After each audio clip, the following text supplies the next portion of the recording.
Selepas negara mencapai kemerdekaan, Perdana Menteri Malaysia iaitu Tunku Abdul Rahman telah membuat satu perancangan penubuhan gagasan Malaysia yang menggabungkan Tanah Melayu, Sabah, Sarawak, Singapura dan Brunei pada tahun 1961. Namun gagasan penubuhan Malaysia tidak berjaya apabila Brunei telah menarik diri daripada menyertai Malaysia. Mengapakah Brunei bertindak sedemikian? Apakah implikasi kepada Brunei selepas penarikan tersebut? Mari ikuti kisah sejarah ini. Revolusi Brunei.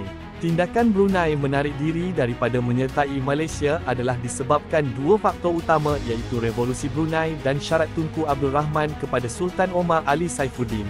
Pada 7 Disember 1962, Parti Rakyat Brunei yang dipimpin AM Azhari telah mencetuskan satu gerakan revolusi Brunei yang menuntut Brunei mencapai kemerdekaan bersama Sabah dan Sarawak seterusnya menubuhkan negara baharu yang dikenali dengan nama Negara Kalimantan Utara, di mana Sultan Brunei akan menjadi ketua negara. Brunei berhasrat mencapai kebebasan politik sendiri dan kedaulatan sepenuhnya.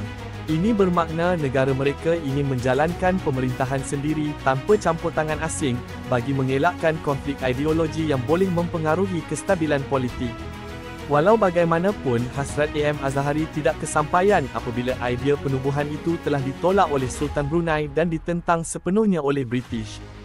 Pemberontakan Brunei telah berlaku apabila Tentera Nasional Kalimantan Utara telah menyerang kawasan penggalian petrol di Seria dan Kuala Belait. Agenda Parti Rakyat Brunei melakukan pemberontakan adalah supaya Sultan Brunei menyokong perjuangan mereka. Pada waktu itu juga, Indonesia telah melancarkan gagasan Ganyang Malaysia, dan ini telah menambahkan stigma tolak Malaysia terhadap rakyat Brunei. Syarat Tunku Abdul Rahman kepada Sultan Omar Ali Saifuddin. Pada tahun 1963, satu tuntutan dan rundingan antara Brunei dan Malaysia telah dijalankan. Negara Brunei telah menghantar Sultan Omar Ali Saifuddin ketiga iaitu Ketua Negara Brunei dan Tanah Melayu diwakili oleh Tunku Abdul Rahman.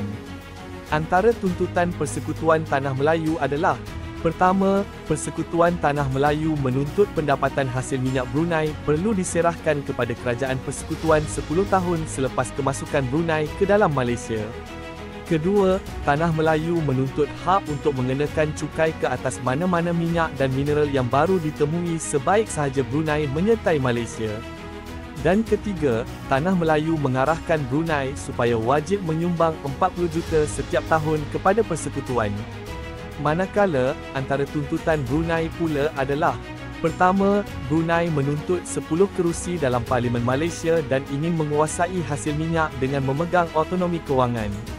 Kedua, Brunei meminta pelaburan dan kadar cukai yang rendah perlu dikekalkan menerusi perundingan. Ketiga, Sultan Brunei menginginkan jaminan keselamatan dan kedaulatan Brunei bagi memastikan tidak berlaku sebarang konflik. Dan yang terakhir, Sultan Brunei memohon kedudukan yang lebih tinggi iaitu dalam senarai yang akan menjadi Yang di-Pertuan Agong.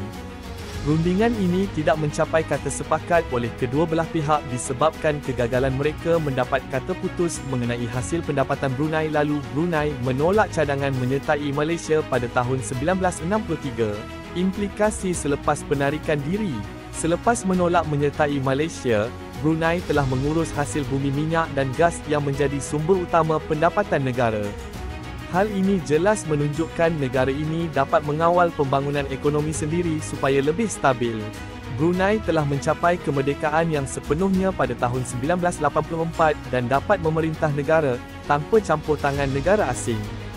Penarikan diri Brunei dari Malaysia pada tahun 1963 merupakan satu peristiwa bersejarah terhadap Brunei kerana mereka dapat membentuk masa depan Brunei sendiri. Sejarah penarikan diri ini telah mencerminkan perbezaan antara ekonomi, politik, dan sosial yang penting terhadap kedua-dua buah negara ini.